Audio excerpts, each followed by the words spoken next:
BNP কি জামাতকে ঠিকভাবে মোকাবেলা করতে পারবে? প্রথম রোজায় আমি বলেছিলাম আলোচনা করব 2026 সালের নির্বাচন পূর্ব আমার রাজনৈতিক স্বপ্ন কি ঠিক হয়েছে। এই আলোচনাটা আমি করতে পারিনি, তাও রমজানের কারণে। এজন্য আজকে আমি প্রথম রমজানে আমি যে আলোচনা করতে চেয়েছিলাম সেই আলোচনাটাও করব। সম্মানিত উপস্থিতি, আপনারা যারা আমাকে নিয়মিত দেখেন তারা প্রত্যেকে জানেন আমি লাইভে এসেছিলাম মূলত আমার এই কিছু রাজনৈতিক স্বপ্নের ব্যাখ্যা দেওয়ার জন্যই কিন্তু আমার লাইভে আসা শুরু হয়েছিল।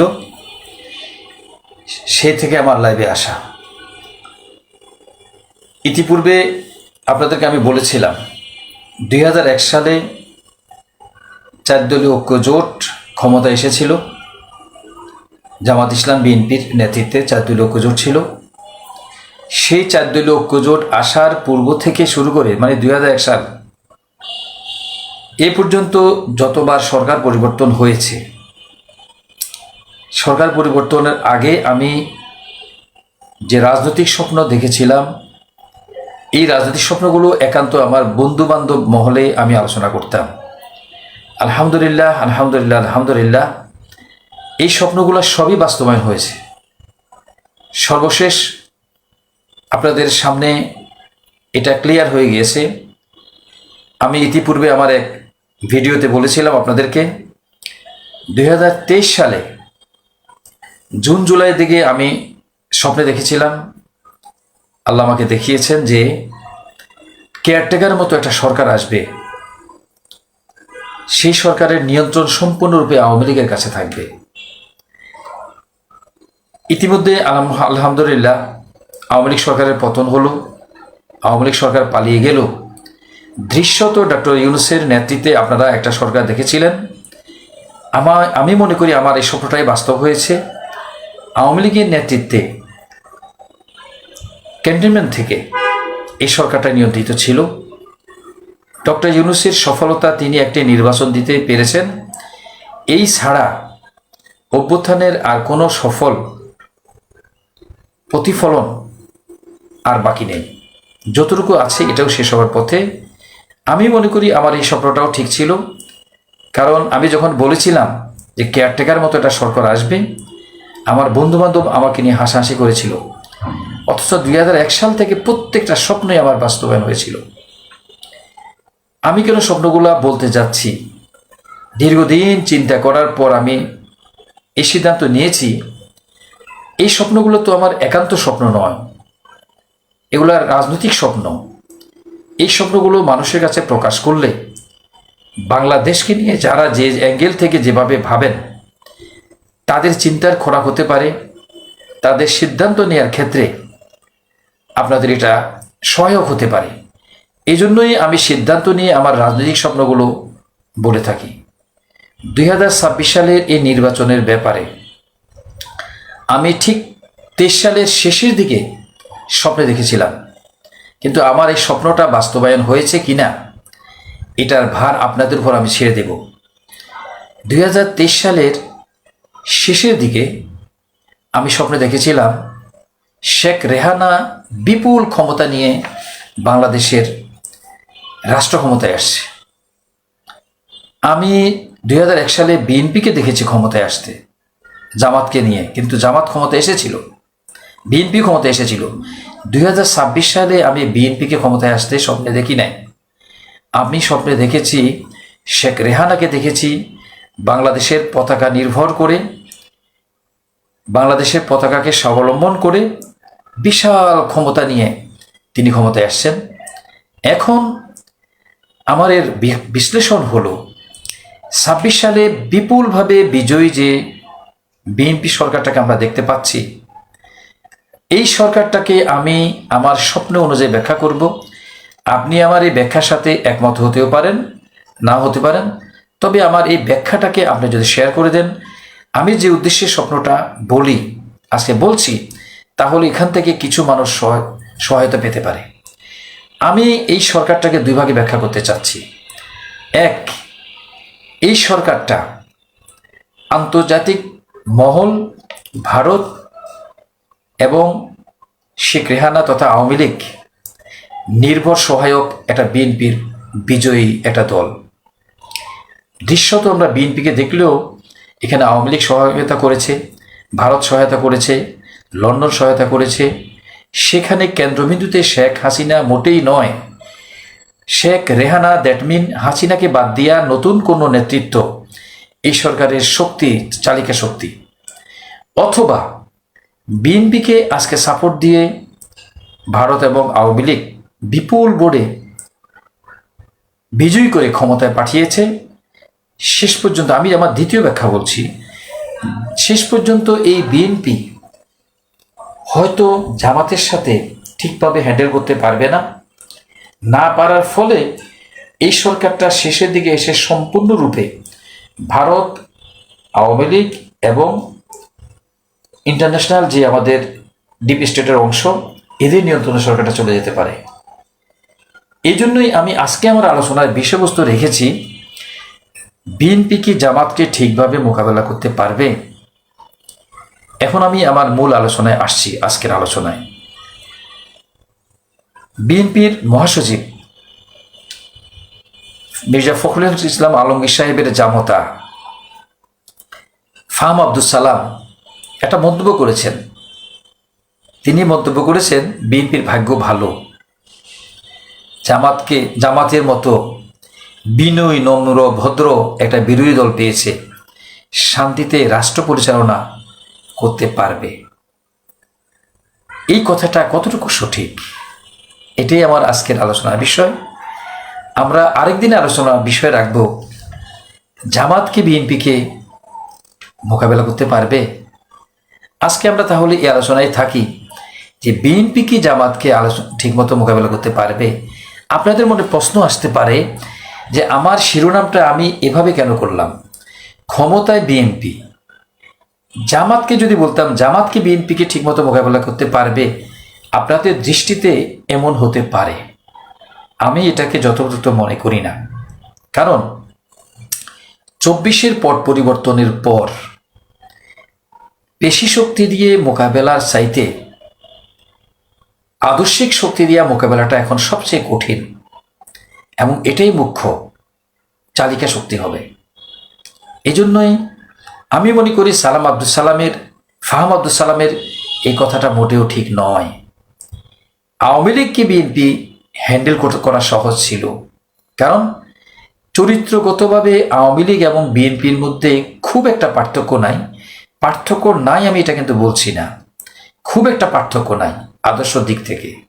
সেদিক থেকে এমন ছিল, বিএনপি যদি এক টার্ম ক্ষমতায় থাকে, আমরা অভাবী দেশ, এদেশে যারা ক্ষমতায় থাকে তাদের দুর্বলতা থাকে, তাদের বিরুদ্ধে জনগণের আক্ষেপ অভিযোগ থাকে, দ্বিতীয় টার্মে আওয়ামী লীগ চলে আসতো, কারণ চরিত্রগতভাবে দুইটার শক্তি প্রায় কাছাকাছি।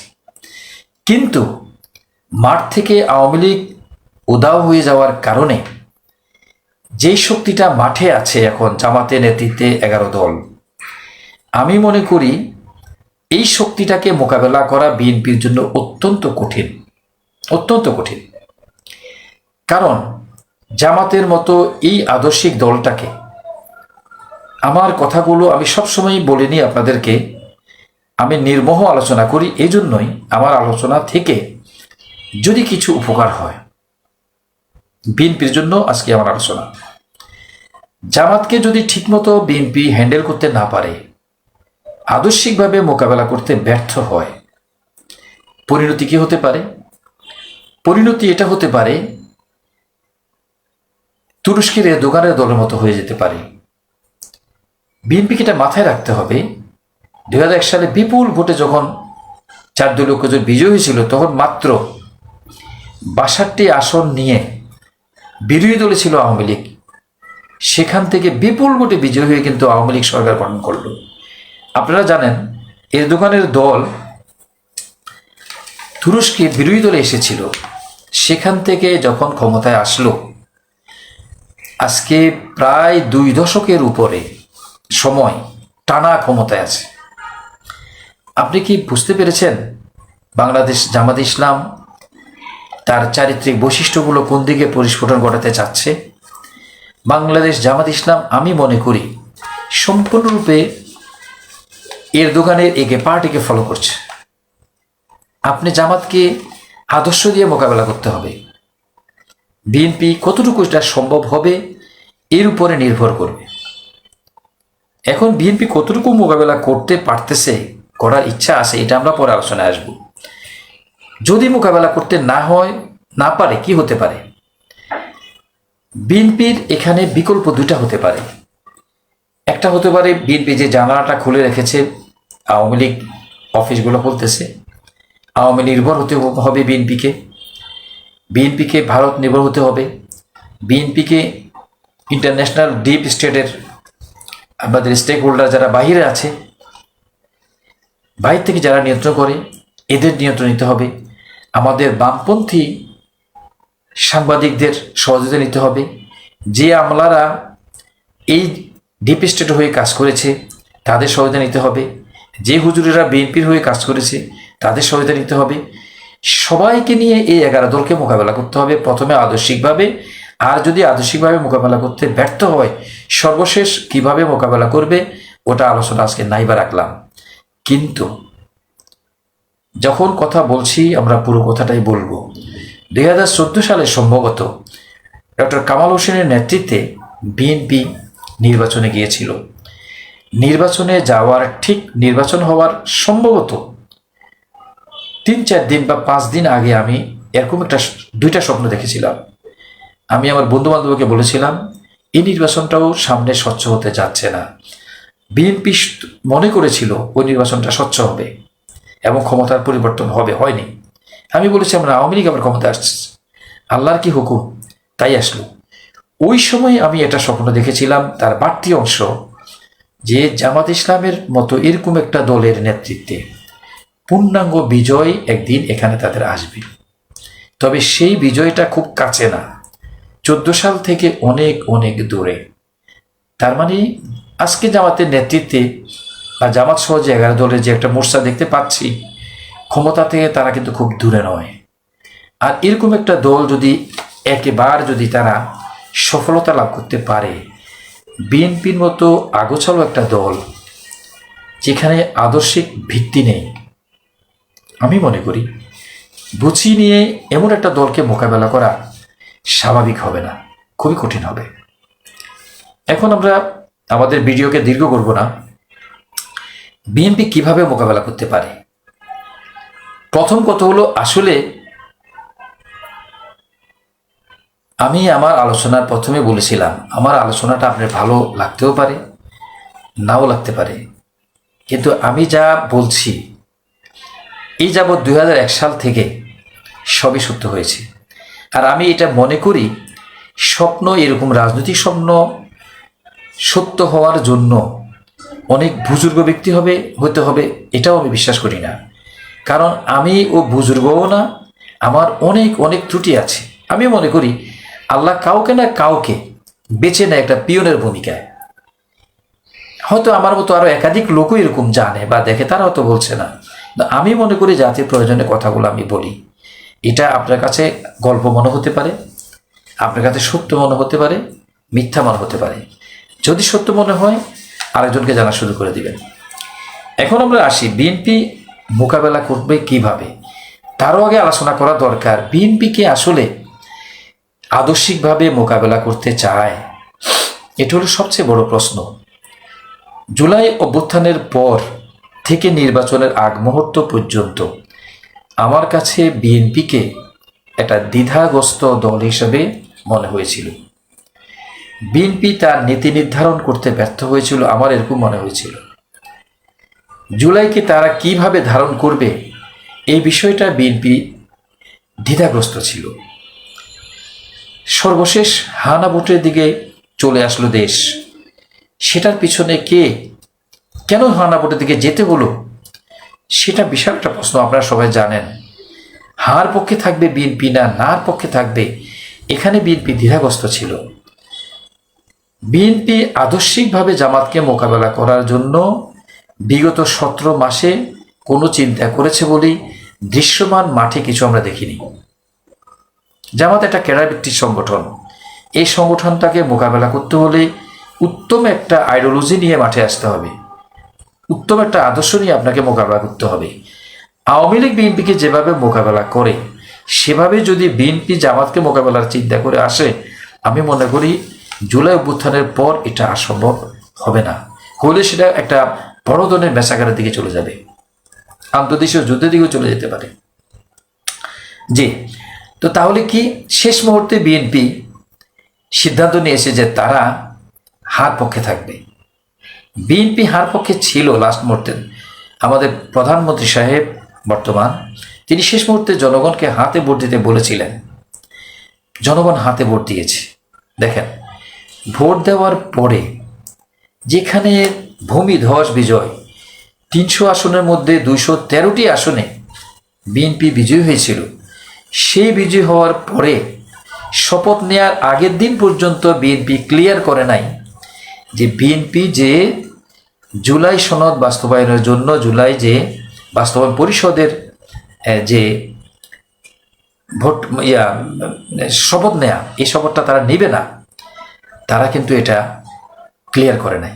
জনাব সালাউদ্দিন সাহেব ব্যাকেট করে ফেলেছিলেন তার আগের দিন, কিন্তু কিন্তু কিন্তু এটা হলে এটা, এটা হলে এটা, তালিকায় রাখবে কিনা, শপথ পড়াবে কিনা, সংবিধানে আছে কিনা, এটা হবে কিনা, হলে হলে হলে হতেও পারে।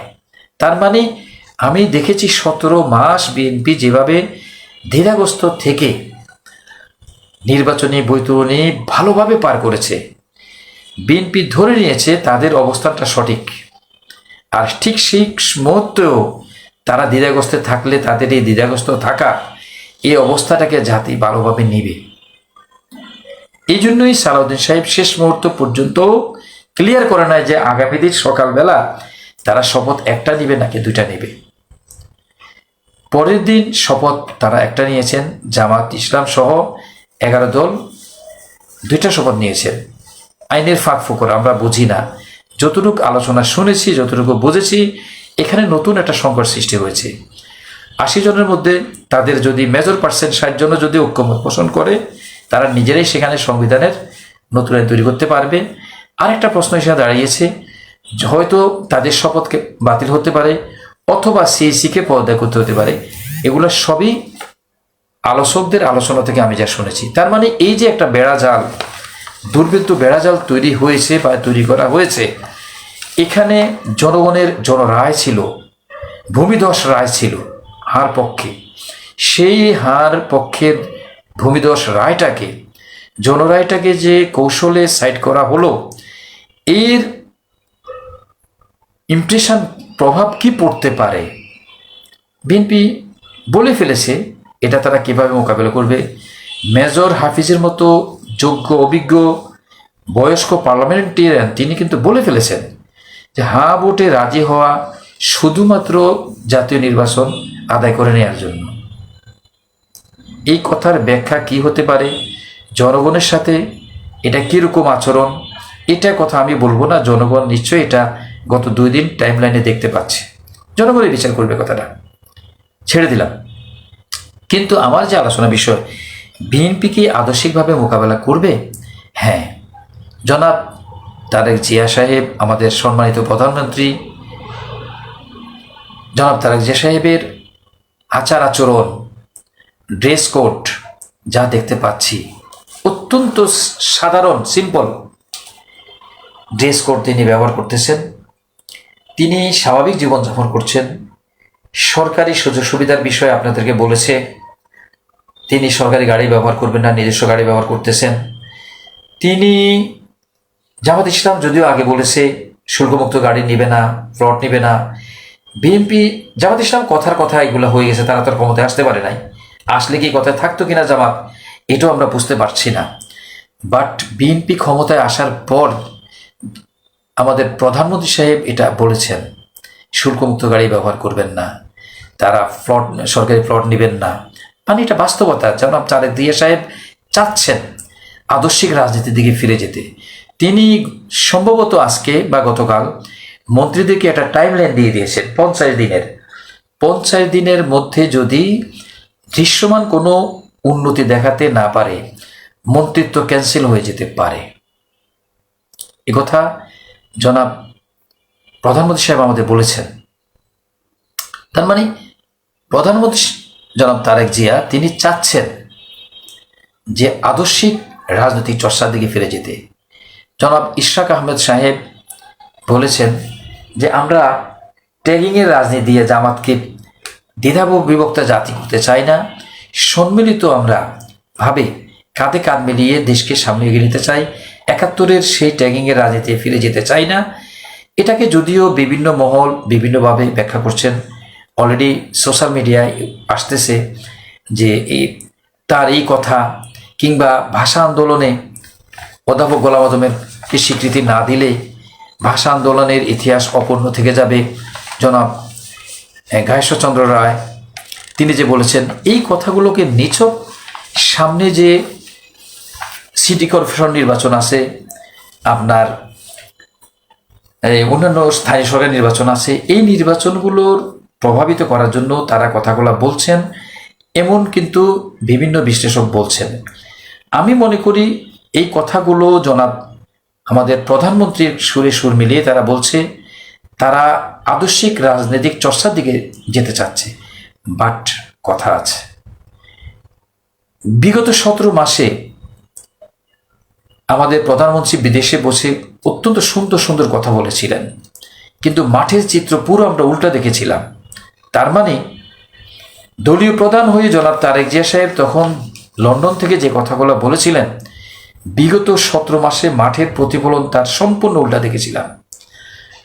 শপথ নেয়ার পর জনাব প্রধানমন্ত্রী সাহেব যে সুরে কথা বলছেন, বেদিতে গিয়ে তিনি সর্বপ্রথম ফুল দিয়ে মুনাজাত করলেন। আমিরে জামাতও সেখানে তাদের সে চিরচেনা পথ থেকে ফিরে আসলেন। তারা এখন পুরো এর দোকানের মতো দলটাকে সাজিয়ে নিচ্ছে। জামাত আমির বিরোধী দলীয় নেতা হিসাবে সেখানে গেলেন, বেদিতে ফুল দিলেন, জামাত আমিরও সেখানে দোয়া করলেন। আপনি জামাতকে কিভাবে ঠেকাবেন? জামাতের যখন মিছিল করছে উত্তর গেট থেকে নির্বাচিত হওয়ার পর প্রথম তারা রাজনীতি মাঠে গেল, সেখানে না হয় 50 জনের উপরে নারী ছিল নেত্রী সামনে। তার মানে এখন আর কোনো জামাত টামাত নাই, 11 দলীয় জোট, বিরোধী দল। আপনি ইচ্ছা হলেও আপনাকে প্রতিক্রিয়া কভার এভাবে করতে হবে। ইউনিভার্সিটিগুলোর নির্বাচনে আপনি শিবিরকে ট্যাগিং করে শিবির বিজয় হয়েছে এটা কেউ বলার সুযোগ নাই। সম্মিলিত জোট বিজয় হয়েছিল, এখন সম্মিলিত জোট বিরোধী দলে এরদোগানের একে পার্টির মতো একটা দলে পরিণত হচ্ছে। কিন্তু মাঠে বিগত 3-4 দিনের যে চিত্র আমরা ভাইরাল চিত্রগুলো দেখতে পাচ্ছি, চাঁদার জন্য মার্কেটে হামলা, দোকানে হামলা, একজন মন্ত্রী অলরেডি চাঁদাকে জায়েজ করার জন্য উত্তম একটা কৌশল আবিষ্কার করেছেন। আমাদের নোয়াখালী ভাষায় এটারে কয় হিল্লা বিয়া কয়। একটা মেয়েকে যদি সত্যিকারের যদি স্বামী ছেড়ে দেয় আর তার পরিবারে যদি ইচ্ছা হয় এরকম যে এখন যা ভুল হয়ে গেছে ওই জামাইয়ের কাছেই তাকে ফেরত দিতে হবে, তখন বয়স্ক নামর্দ পুরুষ দেখে একটা লোকের কাছে নামমাত্র বিয়ে দেয়, দিয়া উভয়ের সম্মতিতে বিয়েটা হয়। হওয়ার মূল উদ্দেশ্য হলো কি, আগে জামাইয়ের কাছে তাকে ফেরত দেওয়া। তো হিল্লা বিয়ের মতো এইরকমই একটা কথা একজন মন্ত্রী বলে ফেলেছেন যে উভয়ের সম্মতিক্রমে যদি টাকা নেওয়া হয় এটাকে চাঁদা বলা যাবে না, মানে এটাকে হিল্লা বলা যাবে। কিন্তু এখানে আশ্চর্যের বিষয় আমার দৃষ্টিতে এখনো আসেনি, 48 ঘন্টা পার হয়ে যাওয়ার পরেও বিএনপির হাইকমান্ড থেকে ওই মন্ত্রীর এই উক্তির কোনো প্রতিবাদ বা ব্যাখ্যা দিয়েছে কিনা আমি জানি না। যদি না দিয়ে থাকে তাহলে এটাই কি আস্তে আস্তে সহনীয় করে নেওয়া হবে? এটাই কি বাস্তবতা? ওদিকে কি যাচ্ছে? কারণ বিএনপি যখন ভূমিধস বিজয় অর্জন করলো, ঠাস ঠাস করে আওয়ামী লীগের বিভিন্ন জায়গায় সম্ভবত আপনার কুড়িগ্রামে সম্ভবত একজন এমপির নেতৃত্বে আওয়ামী লীগের অফিস খুলে গেল। এর দেখার সারা বাংলাদেশে এইভাবে আপনার বিএনপির অফিসগুলো খুলে গেল এবং জুলাই যোদ্ধাদেরকে হুমকি দিয়ে কঠিনভাবে কিছু আমরা স্ট্যাটাসও দেখতে পেলাম। এই বিষয়ে টকশোতে সম্ভবত আজিজুল বারী হেলাল ওনার নাম, নাকি শফিউল বারী হেলাল, ওনাকে টকশোতে জামাতের একজন টকশো আলোচক জিজ্ঞাসা করেছিল যে এই যে আওয়ামী লীগের অফিসগুলো খুলে যাচ্ছে, এগুলো কি বিএনপির ইচ্ছাতে হচ্ছে নাকি আবেগে আওয়ামী লীগ খুলে ফেলছে? যদিও কিছু কিছু জায়গায় এই অফিসগুলো বিএনপির একটা গ্রুপ আবার বিক্ষোভ করে মিছিল করে যাইয়া তারা মারপিট করে তারা ভাঙচুর করে অফিসগুলো বন্ধ করে দিয়েছে। আবার এমন কথাও চাওয়া হচ্ছে কিছুদিনের মধ্যে হয়তো আওয়ামী লীগের কেন্দ্রীয় অফিসে খুলে যেতে পারে। কিন্তু ওই যে আজিজুল বারী না শফিউল বারী হেলাল, তিনি কি উত্তর দিয়েছেন? এই প্রশ্ন যখন করলো যে এই আওয়ামী লীগের অফিসগুলো কি সম্মতিতে খোলা হচ্ছে, তখন তিনি উত্তর দিয়েছিলেন, জামাত কি গণতন্ত্রে বিশ্বাস করে না? আমরা তো গণতন্ত্রে বিশ্বাস করি, আমরা বিশ্বাস করি জামাত ইসলামও গণতন্ত্রে বিশ্বাস করে। তার মানে বিমুদস বিজয় নিয়ে আমরা ক্ষমতায় এসেছি, আমরা প্রেসিডেন্ট জিয়ার মতো সেই নীতিতে ফেরত যাচ্ছি, আওয়ামী লীগকে আমরা পুনর্বাসন করব। যেহেতু তিনি অত্যন্ত একজন দায়িত্বশীল ব্যক্তি, আর এটা বাস্তবতা যে বিএনপির হাইকমান্ডের গ্রিন সিগন্যাল ছাড়া আওয়ামী লীগের অফিসগুলো খুলে যাবে, এটা কি আসলে কতটুকু বিশ্বাস করবে মানুষ? যদি খুলে যায়, যদি আওয়ামী লীগকে বাম পাশে রাখতে চায়, ডাইন পাশে আদর্শিক রাজনীতি রাখতে চায়, দুটো জিনিস বিএনপি একসাথে হ্যান্ডেল করতে কি সম্ভব হবে? ব্যাপারটা কি খুব সহজ? একদিকে আওয়ামী লীগকে বাম পাশে রাখা, প্রস্তুত রাখা, আদর্শিক রাজনীতি জামাতের সাথে ব্যর্থ হলে, আদর্শিকভাবে জামাতকে মোকাবেলা ব্যর্থ হলে বাম পাশের আওয়ামী লীগের সাপোর্ট নেওয়া, ইন্ডিয়ার সাপোর্ট নেওয়া, এই দুটোকে ব্যালেন্স করার মতো সক্ষম রাজনীতি করার মতো ব্যালেন্স দল কি বিএনপি? যে বিএনপি হাইকমান্ডের কথা তার নিচের কর্মীরা, মাঠ পর্যায়ের কর্মীরা শোনে না, শুনতে ব্যর্থ হচ্ছে, শোনাতে ব্যর্থ হচ্ছে, কারণ আদর্শিক অভাব। আপনারা দেখেছেন ঢাকা ইউনিভার্সিটিতে যেদিন গোলাম আজম সাহেবের, তারপরে যাইয়া মতিউর রহমান নিজামীর ছবি টবি সাজাইয়া সেখানে কি জানি একটা করতে গেল, বসুমাল্লার কি জানি বামপন্থী ছেলেরা যখন এই শিবির সম্মিলিত প্যানেলের মুখোমুখি হলো, মারামারি লেগে যাওয়ার মতো অবস্থা, সেখানে শিবির নেতা একটা বাম হাত উঁচু করেছিল, উঁচু করার সাথে শিবিরের ছেলেগুলো সব থেমে গেছে। কিছুদিন আগে ভাইরাল একটা ভিডিও দেখলাম, নির্বাচনী প্রচার অনুষ্ঠানে যখন মাঠ ভর্তি লক্ষ লক্ষ লোক যখন স্লোগান দিচ্ছিল, একজন জামাত নেতা হাত উঁচু করার সাথে সাথে সমস্ত স্লোগান থেমে গেল। এই ভিডিওটা কিন্তু ভাইরাল হয়েছিল। বিএনপির হাইকমান্ড কি এরকম একটা আদর্শিক অবস্থায় নিতে পেরেছে দলকে, যে আদর্শিক রাজনীতি চর্চা করতে বললেই তারা করবে, কিংবা আওয়ামী লীগকে থামাতে বললেই আওয়ামী লীগ থেমে যাবে? ব্যাপারটা হবে কি? খুব ছোট ছিলাম, একটা গল্প বলে আমি আমার আজকের আলোচনা শেষ করব। আমাদের বুদ্ধি একটু একটু হয়েছিল। আমাদের গ্রামের বামনি বাজারে একটা সাপুড়ে থাকতো, সাপুড়ের নাম ছিল জসিম। তো সে কি করতো, যারা সাপুড়েরা সাধারণত সাপ ধরে বিষ দাঁত ভেঙে নিয়ে তারপরে কিন্তু খেলা করে, কিন্তু এই জসিম চ্যালেঞ্জ করেছিল, সে কোনো সাপ ধরলে আপনি বিষ দাঁত ভাঙতো না, কিন্তু মানুষ তাকে সবসময় বলতো এইভাবে বিষ দাঁতওয়ালা সাপ নিয়ে কিন্তু খেলা করা ঠিক না জসিম, এই সাপের হাতে তোমার মৃত্যু হতে পারে। কিন্তু জসিম কথাগুলো কেয়ার করতো না। আমরা তখন প্রাইমারি স্কুলে পড়তাম, দুপুরবেলা আমার মনে আছে, আমরা বাড়িতে আসছি, আইসা খাওয়া দাওয়া করছি, করার পরে শুইতে যাবো, দুপুরবেলা একটু রেস্ট, গরমের দিন, সম্ভবত 2:30 বা 3টা হতে পারে। ঠিক ওই সময় খবর আসলো যে বাজারে জসিমকে সাপে কাটছে। তার মানে সে তার গলার সাথে পেঁচিয়ে বিষধর সাপটাকে নিয়ে শুয়েছিল, কিন্তু তার হাতের চাপ পড়েছিল ঘুমের ঘোরে সাপের মাথায়, লেজে বা পেটে। সাপ ছাড়াতে পারে নাই, সেই সাপের কামড়ে কিন্তু জসিম মারা গেল। শেষ পর্যন্ত আমি যেটা বলতে চাচ্ছিলাম, বিএনপি যদি আদর্শিকভাবে জামাতকে মোকাবেলা করে, আমাদের সম্মানিত প্রধানমন্ত্রী সাহেব আদর্শিক রাজনীতির যে জানালা খুলেছেন, আমি মনে করি সেই জানালাটাকে খোলার পরে আদর্শিক রাজনীতির দুয়ারটাও তিনি খুলে দিবেন। জামাতের মতো দলকে আদর্শিকভাবে মোকাবেলা করতে হবে, কারণ অলরেডি শপথ না নেয়ার ফলে পরের দিন আমি এটার পরে এক লোকে একটা ভিডিও দিয়েছিলেন, এরকম তিনি যে বিএনপি যে দুইটা শপথ নিল না, ব্যাপারটাকে আপনি কিভাবে দেখছেন? সেখানে নিচে একজন লিখেছে শুধু, আজ থেকে আমি বিএনপি করব না। এই লোকের এই লেখাটাকে লাইক দিয়েছে আমি দেখলাম 2 ঘন্টার মধ্যে 800 থেকে 900 লোক। আমি আজকে কথাগুলো তিক্ত হলেও আমার কথাগুলো আমি বিএনপির পক্ষে বলছি। আজকে জুলাই উত্তর মানুষের সেন্টিমেন্টটাকে বোঝা দরকার। মানুষ কেন জামাতকে এত ভোট দিল? আমি ঢাকা 15 আসনে বাস করি। এই 15 আসনে আমিরে জামাত নির্বাচিত হয়েছে 21,000 ভোটে, মানে 21,000 ভোট বেশি পেয়ে নির্বাচিত হয়েছে। এই ঢাকা 15 আসনে আমার ধারণা যদি ভুল না হয়, জামাতের 21,000 এনলিস্টেড কর্মীও নাই। তাহলে জামাতকে 21,000 ভোটে তারা পরাজিত করেছে জনাব শফিকুর রহমান সাহেব বিএনপির প্রার্থীকে। 21,000 জামাতের কর্মীও নেই। তাহলে এত হাজার হাজার ভোট, লক্ষাধিক ভোট, এরা কারা?